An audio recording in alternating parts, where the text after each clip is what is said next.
இன்றைய வேத வசனம் யோவான் 1:14. அந்த வார்த்தை மாம்சமாகி கிருபையினாலும் சத்தியத்தினாலும் நிறைந்தவராய் நமக்குள்ளே வாசம் பண்ணினார். அவருடைய மகிமையை கண்டோம். அது பிதாவுக்கு ஒரே பேரானவருடைய மகிமைக்கு ஏற்ற மகிமையாகவே இருந்தது.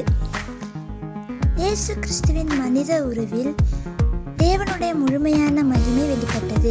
அந்த மகிமை வெளிச்சமாய் நம் இருளை மறக்க செய்கிறது. இது ஒரு புனிதமான அழகு.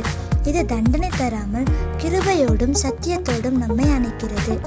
நாம் இயேசுவை அணுகும்போது தேவனுடைய மகிமை நம்மை மாற்றுகிறது. அது நம் பாவங்களை வெளிக்கொணர்ந்து பரிசுத்த வாழ்வுக்கு வழிகாட்டுகிறது.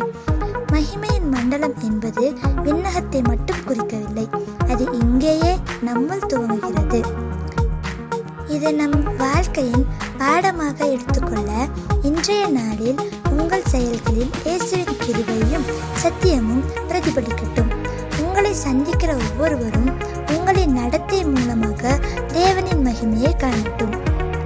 கிருபை மிகுந்த ஆண்டவரே, உமது மகிமையை எனது உள்ளத்தில் வெளிப்படுத்தும்.